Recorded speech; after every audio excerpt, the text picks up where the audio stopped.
ये है hard pruning का नतीजा।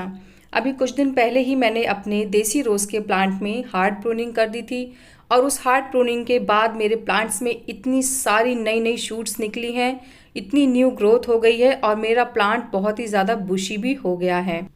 अपने देसी रोज़ में इस ग्रोथ को पाने के लिए मैंने क्या किया है, चलिए मैं आपको इस वीडियो में बताती हूँ। तो वीडियो स्टार्ट करते हैं।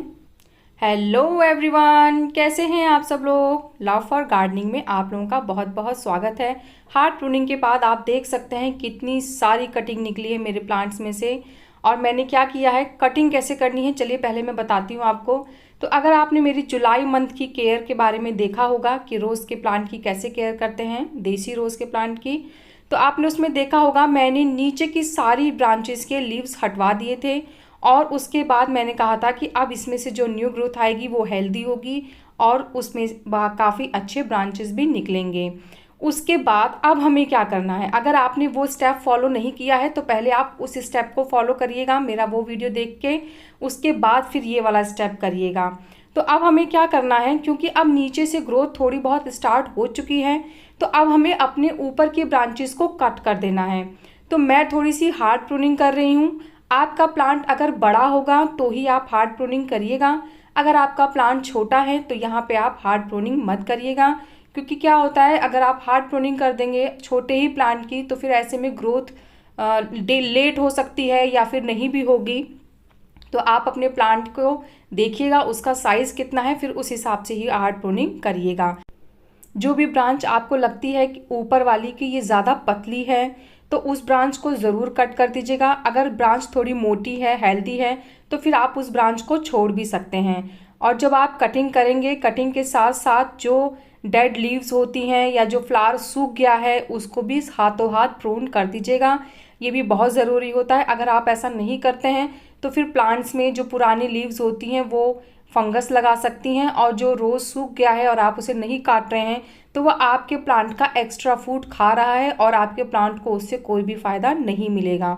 तो आपको अपने हर प्लांट की देसी रोज़ की हार्ड प्रूनिंग कर देनी है अगर उसका साइज़ थोड़ा सा बड़ा है। उसके बाद यहाँ पे दूसरी बात मैं आपको बताना चाहती हूँ। दूसरी बात ये है कि जब भी आप अपने प्लांट को हार्ड प्रून करेंगे तो आप तेज़ धूप में प्लांट को मत रखिएगा, क्योंकि इस समय बरसात का मौसम है तो बहुत रेयर ही कहीं पे बहुत तीखी धूप निकल रही होगी। लेकिन अगर आपके यहाँ तेज़ धूप निकल रही है तो हार्ड प्रूनिंग करने के बाद प्लांट को सेमी शेड एरिया में रखिएगा, जहाँ उसको मॉर्निंग की 7-8 बजे की सनलाइट तो मिल जाए पर इससे ज़्यादा की सनलाइट ना मिले। इससे क्या होता है, तेज़ धूप पड़ने से आपकी जो कटिंग है, जो आपने हार्ड प्रूनिंग की है प्लांट की, वो क्या होता है, सूख भी सकती है।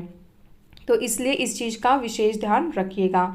उसके बाद जो भी अनवांटेड जो आपके सॉइल में जो ग्रोथ हो जाती है उसको भी आप कट कर दीजिएगा, वो भी आपके प्लांट का एक्स्ट्रा फूड खा रही है। और हार्ड प्रूनिंग के बाद यहाँ पे हमें ये देखिए, आप देखिए थोड़ी सी हेल्दी ब्रांच थी तो मैंने थोड़ा ऊपर से कट किया है और यहाँ हेल्दी थी तो यहाँ पे छोड़ दिया है। और जो पतली पतली सी ब्रांचेस हैं उनको तो आप बिना सोचे समझे काट दीजिए, क्योंकि क्या होता है उस ब्रांच पे कोई हेल्दी ब्रांच नहीं निकलने वाली है, और अगर कोई ब्रांच निकलती भी है तो उसमें उतनी अच्छी ग्रोथ भी नहीं होगी। तो इसलिए जो पतली पतली सी ब्रांचेस हैं उसको तो बिल्कुल आंख बंद करके काट दीजिए बिना सोचे समझे। और जो अगर आपको थोड़ी अच्छी कटिंग मिल जाती है तो आप इस समय प्लांट्स की कटिंग भी लगा सकते हैं। मैं दिखाती हूँ आपको। मेरे पास थी 3-4 कटिंग्स ऐसी जो मुझे लगा कि ये ग्रो हो जाएंगी, तो मैंने इन कटिंग्स को लगा दिया और अभी मैं आपको आगे दिखाती हूँ कि इसमें ग्रोथ भी हुई है। तो आप ये कर लीजिएगा। देखिए कलियाँ निकली हुई थी, मैंने तब भी इसको हार्ड प्रून किया है, क्योंकि हम अगर कलियों का और फूलों का लालच करेंगे तो ये मौसम हमारे हाथ से निकल जाएगा। और इस मौसम में प्लांट की अच्छी ग्रोथ हो जाती है, क्योंकि रेनी मौसम है, ऐसे में ग्रोथ ज़्यादा प्लांट्स की होती हैं। तो आप इसका फ़ायदा उठाइए ताकि आपको सर्दियों में अच्छे ब्रांचेस मिल सके और ढेर सारे फ्लावर भी मिल सकें। तो मैंने, आपके पास अगर कोई भी देसी रोज़ है और उसमें अगर कोई भी कटिंग के बाद कोई स्टेम ऐसी मिलती है तो आप डायरेक्ट सॉइल में इसी तरीके से लगा दीजिए। मैंने कटिंग से रिलेटेड वीडियो भी बना रखा है, अगर आप लोग चाहेंगे तो देख सकते हैं। मैं आई बटन पर लिंक लगा दूंगी, उससे देख के आपको काफ़ी नॉलेज मिल जाएगी। तो ये देखिए काफ़ी हद तक मैंने प्रून कर दिया है अपने प्लांट को। और उसके बाद देखिए सिर्फ हेल्दी ब्रांचेस ही आपको दिखेंगी, जो पतली पतली सी ब्रांचेस थी वो सब मैंने काट दी हैं और कुछ ही लीव्स को छोड़ के बाकी लीव्स भी मैंने सारी हटा दी हैं। ऐसा नहीं करना कि प्लांट को बिल्कुल गंजा कर देना है कि उसमें कोई लीव्स ही ना बचे। 4-5 लीव्स, 8-10 लीव प्लांट में छोड़ के बाकी सारी लीव्स को हटा दीजिए। इससे आपके प्लांट की ग्रोथ काफ़ी अच्छे से होगी और तेज़ी से होगी। कटिंग करने के बाद सबसे आवश्यक काम है उस कटिंग को फंगीसाइड से सील कर देना। अगर आप ऐसा नहीं करेंगे तो प्लांट्स में डाई बैक की प्रॉब्लम आ जाएगी। तो आप कोई भी फंगीसाइड लेके उसका घोल बनाइए और घोल बना के उसके टिप पे जहाँ जहाँ आपने कटिंग की है इस पेस्ट को लगा दीजिए।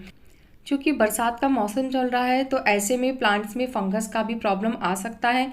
तो आप क्या करिए, 10 से 15 दिन के बीच में एक बार इस पे फंगीसाइड का स्प्रे कर दीजिए। आप इंसेक्टिसाइड का भी स्प्रे कर सकते हैं, दोनों में जो भी आपके पास हो आप उसका स्प्रे कर दीजिए। इससे प्लांट की हेल्थ में कोई भी प्रॉब्लम नहीं आएगी और आपके प्लांट की ग्रोथ अच्छे से होती रहेगी। आप चाहें तो 20-25 दिन में एक बार फंगीसाइड का घोल बना के और आप अपने सॉइल में भी दे सकते हैं। इससे अगर सॉइल में कोई फंगस की प्रॉब्लम होगी तो वो भी ठीक हो जाएगी। लेकिन देना आपको तब है जब आपकी सॉइल ड्राई रहे, थोड़ी सी जैसे आधे से 1 इंच की सॉइल ड्राई हो, उसके बाद ही देना है। अब ये सब करने के बाद मैंने फर्टिलाइज़र कौन सा दिया है चलिए बताती हूँ।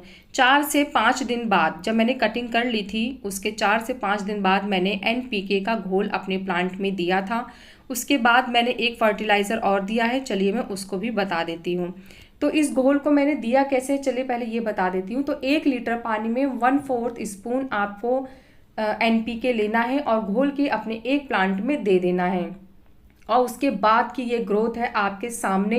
देखिए कटिंग करने के बाद जब मैंने हार्ड प्रूनिंग की है और प्लांट में अब कितनी सारी न्यू शूट्स निकली हुई हैं और प्लांट मेरा बहुत ही हेल्दी बना हुआ है। अगर आपके यहाँ मौसम गर्म है तो फिर आप केमिकल फर्टिलाइज़र अपने प्लांट को मत दीजिएगा। फिर यहाँ पे आप ऑर्गेनिकल फर्टिलाइज़र यूज़ कर सकते हैं, जैसे कि आप 2 मुट्ठी वर्मी कंपोस्ट ले लीजिए, 1 स्पून नीम खली और 1 स्पून उसमें बोन मील दे दीजिए। अपने प्लांट की गुड़ाई करके सॉइल में डाल दीजिए, उसके बाद उसे वाटर दे दीजिए। ये फर्टिलाइज़र 1 महीने में आपको एक ही बार देना है। इससे भी आपके प्लांट की ग्रोथ ऐसी ही होगी जैसे आप इस समय देख रहे हैं। तो आपके ऊपर है, अगर आप केमिकल देना चाहते हैं तो आप NPK दीजिए और अगर आप ऑर्गेनिकल फर्टिलाइज़र के पास जाना चाहते हैं तो यहाँ पे फिर आप वर्मी कंपोस्ट, नीम खली और बोन मील का इस्तेमाल कर सकते हैं। ग्रोथ आप देखिए नीचे भी शूट्स निकल रही हैं, नीचे की शूट्स जो निकलती हैं ना वो बहुत हेल्दी शूट्स मानी जाती हैं। इसके बाद मैंने प्लांट को अभी हाल ही में फिर एक फर्टिलाइज़र दिया है। तो ये लिक्विड फर्टिलाइज़र है, चलिए मैं आपको बता देती हूँ कि मैंने क्या दिया है। तो मैंने यहाँ पे लगभग 5 लीटर पानी लिया है। उस 5 लीटर पानी में मैंने सीवीड का लिक्विड फर्टिलाइज़र घोल बनाया है और उसके बाद मैंने इसमें एक चीज़ और डाली है।